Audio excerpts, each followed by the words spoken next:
Today, we will talk about Stoicism, but in a simple and easy-to-understand way. In fact, many of us might already be familiar with Stoicism, right? The benefits of practicing Stoicism are well known and quite easy to grasp. It helps keep our minds calm in adversity, cultivates self-control, reduces stress, enhances resilience, frees up energy for our actions, and contributes to self-improvement. In other words, it makes us stronger, helps us grow, mature, and be happier. The benefits of Stoicism are numerous. However, like any other lifestyle or practice, Stoicism has a common weakness. It is not easy to practice. It is difficult, discouraging, and many people might try it for a few days, find it interesting, but then give up. That is why this article will focus on the struggle of practicing Stoicism. It is hard to grasp, difficult to apply, easy to give up. That is why I have titled this article, Easy to Understand Stoicism. I emphasize easy to understand so that we can first grasp it in a simple, accessible way, and from there, practice it more easily. In this article, I will strive to make Stoicism not only easy to understand, but also easy to practice. Ladies and gentlemen, one day there was a man named Tommy. He considered himself a true Stoic. One fine day, he put on his sandals and went to the market to buy some meat for lunch. As usual, he stopped by a butcher shop, but was surprised to see that the meat was very expensive. Seeing this, he asked the butcher, "Ma'am, how much is the meat per kilogram?" The butcher replied, "Today it's 200,000 Vietnamese dong per kilogram, sir." Tommy was puzzled. "Huh? Normally I buy it for 100,000 Vietnamese dong per kilogram. Why is it so expensive today?" The butcher chuckled and replied, "Prices have gone up a lot. Haven't you heard the news? I'm selling at the standard price. It's the same price at all the other stalls." Hearing this, instead of haggling, Tommy simply smiled and muttered a small sentence, loud enough for those around to hear. "Oh, I see. I can't change the price, but I can change how I perceive things. Isn't this a perfect opportunity to practice Stoicism?" That small statement happened to reach the butcher's ears, making her giggle. She thought to herself, "Wow, this guy must be practicing Stoicism. Normally people would get angry when prices double, but he's still smiling." Seeing the butcher looking at him, Tommy winked and said, "You guessed it right. I'm practicing Stoicism. I accept what I cannot control, no problem." Hearing that, the butcher burst into laughter and said, "Amazing, a fantastic customer. So, how many kilograms of meat would you like today?" Tommy laughed along with her, and then decided not to buy any. Ladies and gentlemen, of course, the story above is mainly humorous and entertaining. However, it also helps us review Stoicism in a simple, concise, and easy-to-understand way. In Stoicism, your wise response to circumstances is crucial. In the same situation, you can choose to react wisely instead of recklessly, calmly instead of angrily, happily instead of miserably. As Epictetus once said, "People are not disturbed by things, but by the view they take of them." It is one thing for events to disturb us, but how we respond, whether with happiness or distress, is entirely up to us, and we can achieve that through practice. Similarly, Viktor Frankl, a well-known author, said, "Between stimulus and response, there is a space. In that space is our power to choose our response." Though worded differently, both Viktor Frankl and Epictetus share the same view. Our reaction to external events is crucial, and it can change our lives. Now, let's move on to a practical scenario, shall we? All right. Here's our first practical example, one that many of you might find very familiar. That is, every morning you dress up nicely, step outside, and get stuck in traffic. Then in the evening, after a long, tiring day at work, needing some relaxation, you step outside and get stuck in traffic again. Ladies and gentlemen, if you read psychology books, you will see that traffic congestion significantly affects our mood. It leads to a lot of frustration. If it happens in the morning or in the evening after work, That frustration often doesn't end when you arrive at home or work. The agitation may linger, and you might become irritable with your colleagues or family. You may have an unspoken but pressing need to vent your anger on someone, leading to further negative consequences. You might argue with a colleague, damaging your relationship, and over time, they might stop supporting you at work, causing you to lose an ally. I don't want to make up these stories, but we can all see that this is a very real and common issue. We don't have to exaggerate things to make the problem seem worse than it actually is. It is already widespread. I have personally encountered a case where someone got stuck in traffic, and when they finally arrived, they were irritable and took it out on me, which ruined my mood and made me feel less sympathetic toward them. This kind of situation is extremely common, and we haven't even mentioned the safety concerns yet. Many people will try to weave through traffic, increasing the risk of collisions and accidents. I'll put it simply. When you're stuck in traffic, just ask yourself, well, I'm already stuck. What can I do about it? Nothing, right? So instead of trying to change the situation, let me change myself. How can I turn this situation into something meaningful, even just a little bit, so that I feel better? That's when you start finding solutions. For example, yesterday, I was studying French and learned about 10 to 15 new words. Now, while I'm stuck in traffic, this is the perfect time to review them. That way, I'm transforming something frustrating into something valuable. That's 100 times better, isn't it? Or if you're on your way to work and you have a meeting coming up, why not take this time to mentally go over a few key points you'll need to discuss? This is practical and useful, right? Alternatively, you could practice a simple breathing exercise, but make sure to wear a proper anti-pollution mask. Controlled breathing can regulate blood pressure, improve circulation, and stabilize your mood. You see, we have both the sympathetic and parasympathetic nervous systems. Slow, deep breaths stimulate the parasympathetic nervous system, which promotes relaxation and counteracts stress. It sounds strange, doesn't it? In a situation where most people would be stressed and frustrated, you're just standing there, breathing. But surprisingly, it works.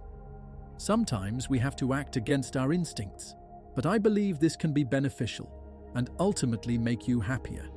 Or let's say it's the evening rush hour and you're stuck in traffic. This is a great time to think about little things like, what should I cook for dinner tonight? Why not? Or perhaps when your child comes home from school, you want to ask them a question that will make them feel truly cared for. What would that question be? While waiting in traffic, you could come up with some thoughtful questions like, what do you feel like eating today? I'll cook it for you. Or, did anything make you feel tired or stressed at school today? Is there something you'd like to share with me? There are so many possibilities. Nowadays, many people live life in a rush, constantly busy, and they rarely have time to reflect on their next actions. But if you look at it from this perspective, perhaps traffic jams could help shift your mindset entirely, don't you think? And let me repeat once again, don't underestimate these small exercises. The methods may be simple, but focus on their impact, on the results they bring to your life. Compare and see for yourself. This is the second example. Now let's move on to an example related to careers, a very common one and a topic I receive a lot of questions about. This is an example of failure in business, in entrepreneurship. For instance, let's say you have managed to gather around 100 million Vietnamese dong. This is money you've saved up, money you've withdrawn from your savings, or money you've borrowed from someone. Whatever the case, you've put together around 100 to 200 million Vietnamese dong. But let's take 100 million as our example. You want to start a business by selling online, selling clothes, for instance. You choose this product because it's familiar, widely used, reasonably priced, and has a large market. So you assume that selling it should be easy, right? But in reality, once you go through it, you'll realize that probably 9 out of 10 people fail. Sales are slow, you're left with unsold inventory, and you lose money completely. It's real. what happens next? You start blaming yourself, complaining, right? You either curse yourself or curse life, something along those lines. I'm so unlucky. Facebook ads are getting too expensive. Social media algorithms keep changing, killing my reach. Things like that. Customers are so picky. They want cheap prices but won't buy quality products, and they still complain. Over time, this frustration builds up. You look at your stockpile of unsold goods, and it makes you uncomfortable. You don't even want to see it. It's depressing. You might even put it away somewhere just to keep it out of sight, because every time you look at it, it just brings you down.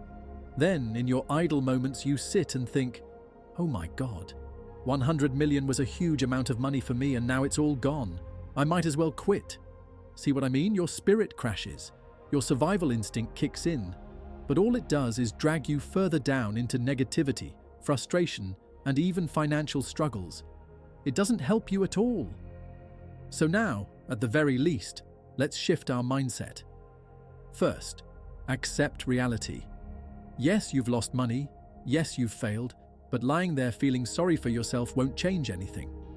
So, let's think of solutions, right? For instance, you could say, okay, I've lost money, but I still have unsold stock. Since I urgently need cash, is there a way to liquidate this inventory? Sell at a loss if necessary, just to get some cash flow going and stop the financial bleeding. Try looking to your family and relatives. Maybe they can support you by buying a little each, or take your products, put a speaker on your bike, and ride around selling them on the streets. Why not? You never know if it'll work, but every attempt is a chance, right? You could also make a list of social media groups, join them, and advertise your products at a competitive price to attract buyers. Or go onto platforms that provide educational videos, search for keywords like how to sell fashion products, and see if there's something you don't know yet, something you can learn and improve upon. Why not try live streaming? Maybe you've been scared or hesitant, but give it a shot. See if it works. Live stream on social media or on e-commerce platforms. Try everything. You could even take a bold step. Find someone who is already successful in business and send them an email sharing your story and asking for advice. Maybe 9 out of 10 won't respond, but there's always a chance that one person will. If you knock on 10 doors, there's a possibility that one will open. But if you don't knock at all, your chances remain at 0%. The key here is learning how to respond in the most beneficial way to whatever challenges life throws at you. You can even apply a concept from the renowned mathematician and philosopher Karl Popper called falsification. Now, in mathematics it's quite complex, but let me explain it in a simple way. Falsification means testing a method or principle, identifying what's wrong with it, then eliminating that mistake so you don't repeat it next time. If you think about it this way, every failure is an opportunity for falsification. At the very least, you now know that your current approach doesn't work, so you discard it and try something else.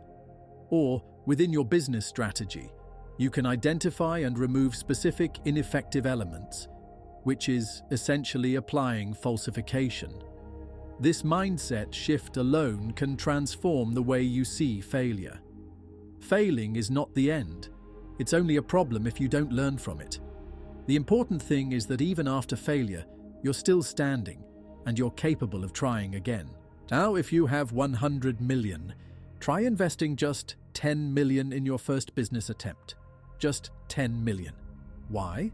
Because if you fail the first time, you still have 90 million left. And along with that, you gain the invaluable reward of falsification, figuring out what doesn't work. Then you try something else, update your approach, or eliminate ineffective elements from your method and do it again. By the 6th or 7th attempt, chances are you'll start seeing some level of success.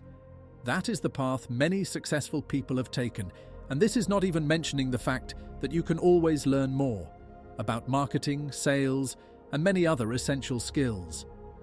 There are countless free resources available online. Just type in a few keywords and you can learn an incredible amount. I can't guarantee whether you'll succeed quickly or slowly. How could I? Even you don't know, so how could I? But what I can say for certain is that you won't fail in the same way again. And if you're persistent and give it enough time, you will understand this truth for yourself. So, to wrap up this discussion, there's an English saying, practice makes perfect. In simple terms, the more you do something, the better you get at it. Repetition leads to mastery. Now, let me challenge you with a simple question, almost like a counter-argument. If this method seems so straightforward, even childish, then why aren't more people doing it? Why do so many end up completely drained and exhausted? There's a tendency among us to dismiss simple things, to overlook methods that require nothing more than a piece of paper and a pen, methods that could literally change our lives. Because they seem too simple, many people don't take them seriously. But shouldn't we see it the other way around? If a method is useful and simple, isn't that a good thing? Wouldn't it be much worse if the method was overly complicated, forcing you to spend unnecessary time trying to absorb it? That should be good news. But let me warn you, this is where you might feel a contradiction between the beginning and the end of my discussion. Remember this, when I say a method is simple, that doesn't mean it's easy. Earlier I said, Stoicism is easy to understand. That's because I want you to grasp it quickly, right? The easier it is to understand, the easier it becomes to put into practice. But that doesn't mean it will ever be too easy. Remember this, so that you don't feel conflicted between the beginning and the end of this discussion. When you grasp a method to the point where it seems overly simple, that's actually the perfect starting point. It allows you to practice in the easiest, most accessible way possible, with minimal difficulty. But it will never be as easy as snapping your fingers. It will still require effort, sweat, and even tears. And I hope you are ready to take action, ready to work hard, ready to stay determined, ready to live with just a piece of paper and a pen, writing things down, drawing arrows, and changing your life. That is strength, that is growth, that is progress in everything you do. And that is Stoicism made simple. And that is everything I wanted to share with you in this session. Thank you, and see you next time.